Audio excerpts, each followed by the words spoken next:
Hello, this is Andrew Logan with an overview of my latest paper on the zeros of the Riemann Zeta function. As usual, I'll give you a link at the end of the video to show you where you can find a copy of the paper, and I'll also give you my email address so that if you have any questions, please do get in touch. Firstly, I'll go through the abstract, then I'll go into the main body of the paper and give an overview of what I've written. Title of the paper: Investigation of the characteristics of the zeros of the Riemann Zeta function in the critical strip using implicit function properties of the real and imaginary components of the Dirichlet eta function, which gives a pretty good overview of what the paper's about. Going through the abstract, the way that I do it, I look at the characteristics of the zeros of the Riemann Zeta function by using the Dirichlet eta function, which has the same zeros. I'll show you that later. Using the characteristics of the implicit functions for the real and imaginary components when those components are equal to each other are investigated, and I show that the function describing the value of the real component when the real and imaginary components are equal has a derivative that does not change sign along any of its individual curves. Now what this means is that the curves have at most one zero in the area of a particular value of the imaginary component of S. If you combine that with the fact that the zeros of the zeta function are also the zeros of the z function, and z of s equals z of 1 minus s, that means we have to conclude that the Riemann hypothesis is true.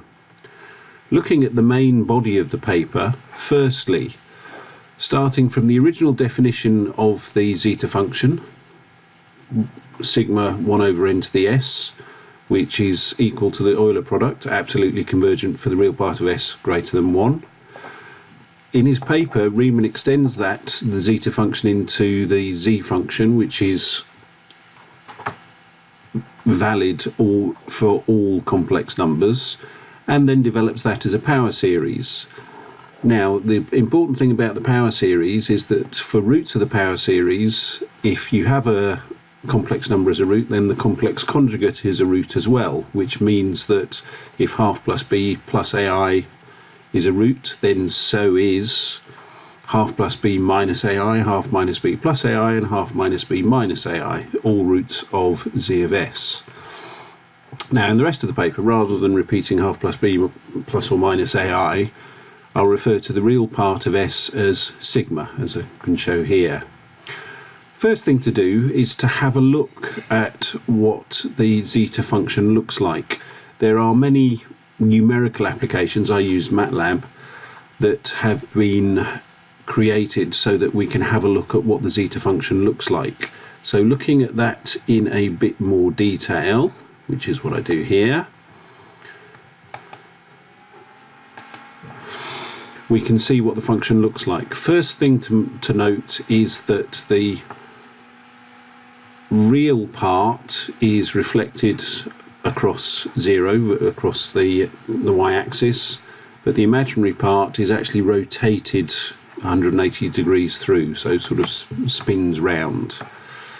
Now if we have a look in a bit more detail, what you can see here is that we have various curves depending on the value of the real component of s, and you can see both the real component of zeta and the imaginary component of zeta. Now looking, and here you can see that we're in the region of a 0. Now looking at that region of a 0 a bit more closely, what I've graphed out here is the points of intersection where the real part of zeta equals the imaginary part of zeta. So you can see it's tracing out a path of a function, an implicit function if you like, of real part of zeta equals the imaginary part of zeta, and you can see about here is where the function is 0, 14.1, the first 0 of the Riemann zeta function and the Riemann z function. So that's what we've done here as well.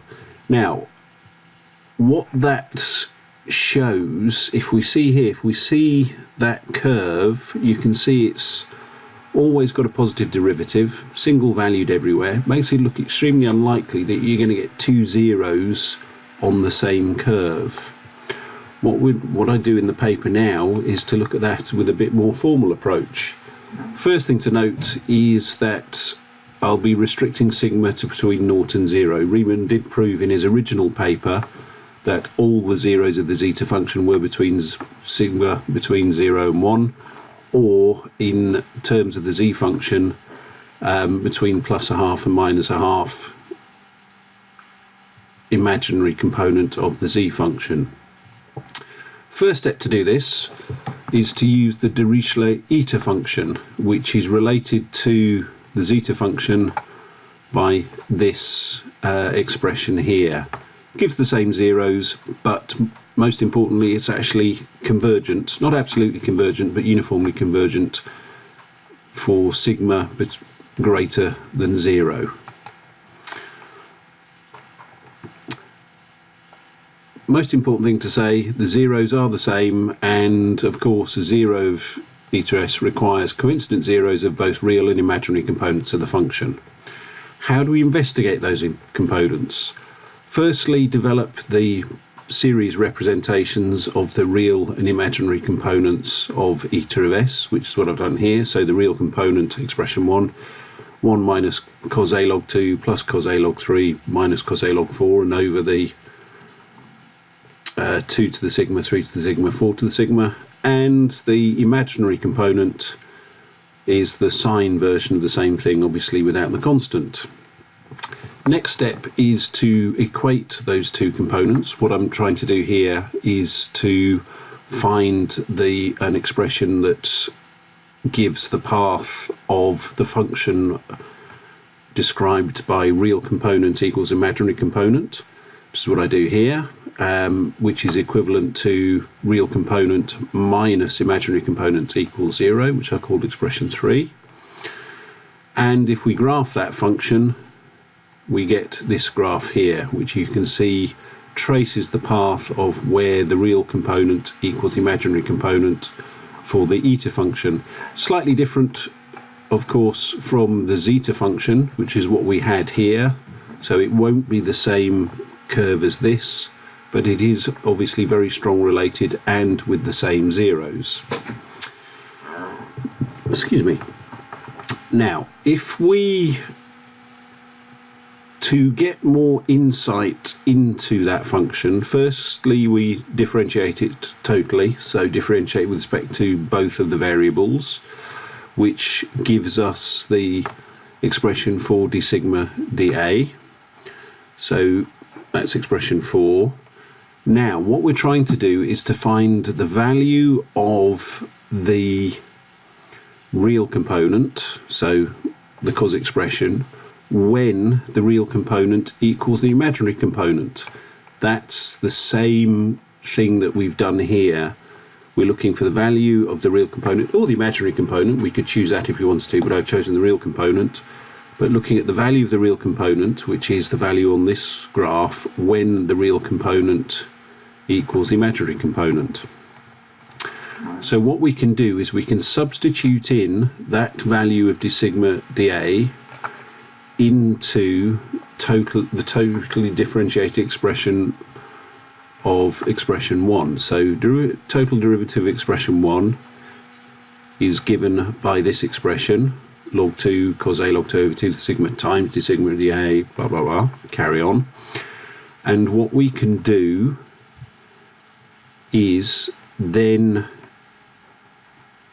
substitute in d sigma to a into that expression. Yeah, so we can do that for both d sigma dA, and we can do it for a dA d sigma. So we're looking at two functions with the same result but approached from slightly different angles. So those functions are the same. Now the next step that we can do on that is by using the harmonic addition theorem. That's quite interesting because what that can do is it can give us an analytical way to describe sums of cosine functions, sum of sine functions, basically sums of sinusoidal functions, as single cos or single sine. Very useful theorem from this point of view. The only downside with it is that if we talk about infinite series, the description of beta here with that sigma alpha I squared, if you've got an infinite series, that is not going to converge, unfortunately. So for the next step of the process, we look at partial sums, but later on we can extend the partial sums to whatever length we like, and it still holds for the results that I'll show you later. If we work through those, then we can see that d sigma dA works out as a minus sine plus cos divided by cos plus sine, which then feeds into total derivative for expression 1, which gives the total derivative for expression 1 is beta over cos plus sine. Now, what's important to say is that these expressions are valid for each point in the function or each point on those graphs. However, the values of beta and psi change at every point in the graph, so it doesn't give a, obviously this is a periodic function and the zeta function isn't periodic, so it doesn't give you a way of drawing the graph easily, but it does, as I'll show you in a minute, it does give you a good way of establishing some of the characteristics of the eta function. Going through the same process with the d alpha d sigma expressions, you end up with a similar set of results, slightly different.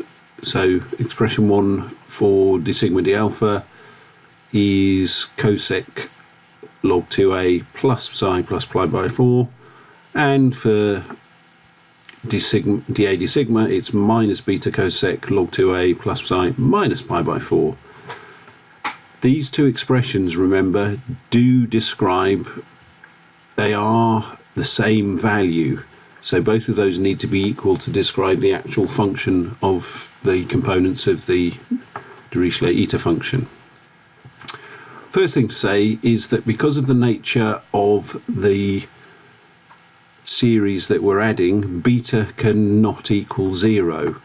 If beta equals 0, it means that all of the components of these can be added together to give an identically 0 result, which basically means that all these phi's are either multiples of pi or suitable expressions including pi, such that when they're all added together, no matter what the t value is, you end up with the expression equal to 0. Now, because of the nature of the components here, you can see sine a log 2, sine a log 3, sine a log 4. These, the phi values are actually a log, here would be a log 3 minus a log 2. Here would be a log 4 minus a log 2, which means that they are not ever, it is impossible for them to be exact multiples of pi or something including pi, which means that beta will never be 0. Very important that, because what we're looking at is where these expressions, especially expression 9, expression 11, we're looking at where those expressions are not defined, because that is where we will end up with potentially changes in the value of the derivative from positive to negative or negative to positive. It's important to say that the cosec functions has no zeros. What it does have is sections that are all positive, sections that are all negative, and in between those two sections are values where the function is undefined. And in this case, with these expressions, those functions are undefined at the same places where the d sigma dA, dA d sigma are undefined in the implicit function that shows the path where real zeta equals imaginary zeta. What happens then, I'll read through the paper in detail here. If we look more specifically, looking at expressions 8 and 9, expression 8 describes a number of curves with neighbourhoods where sigma is a function of A. We're talking about neighbourhoods because I'm using the implicit function theorem. The implicit function theorem says that when you have implicit functions, then those parts of those functions, parts of the graphs, can be seen as one variable being a function of another, except for the points where the derivative of the implicit function has a vertical tangent, basically is undefined.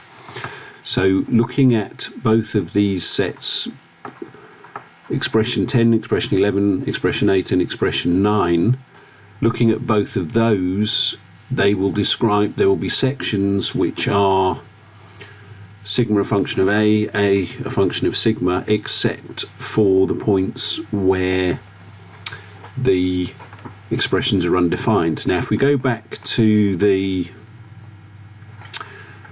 graph of the implicit function, you can see I've labelled 2 points here, one where dA d sigma is undefined because that's a horizontal tangent, and one where d sigma dA is undefined because that would be a vertical tangent. You can establish both of those on this graph. This example is shown here.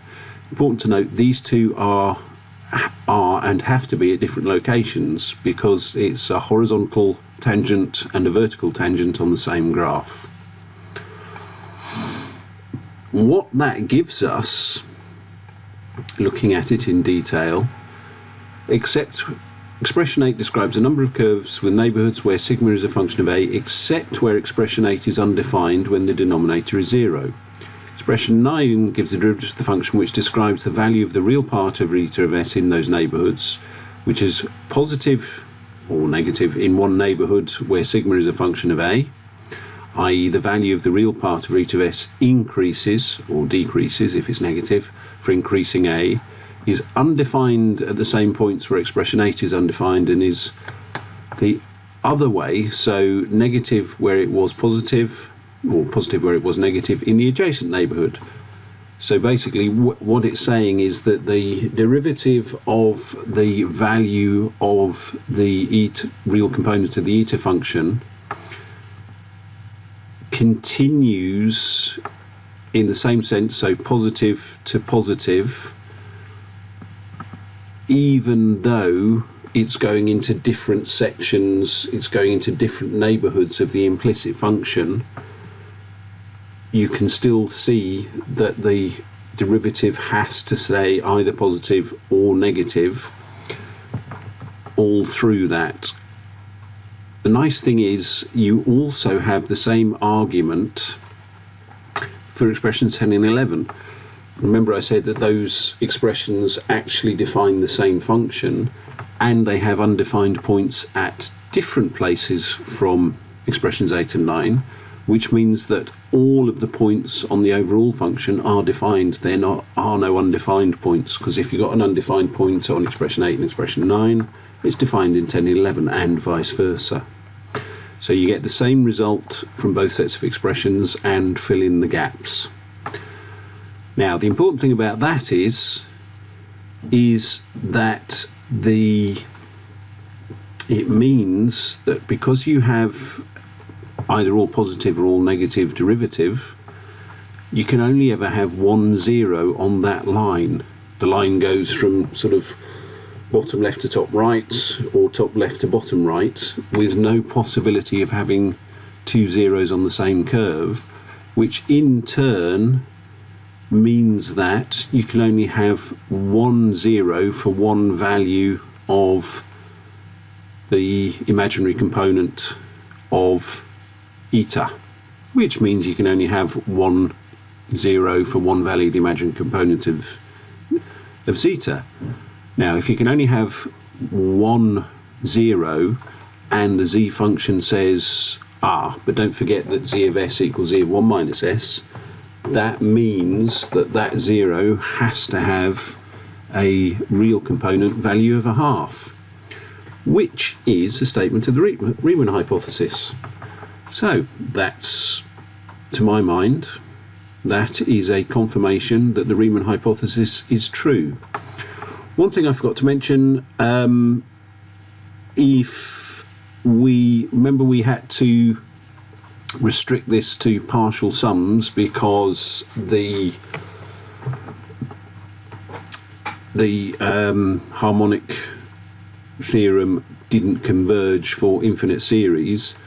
This is true, but you can make the partial good thing about partial sums is that the bigger they are, or the more terms there are in the partial sums, the closer the approximation to the final result is the answer that the partial sums give, which means that for any value of a, you can get a result that's as close as you like to the actual result by including more terms in the partial sums, which means that you can show that for any value of a that you like, the results that I've outlined are true, which means that you don't, in my mind, you don't necessarily have to have a completely convergent,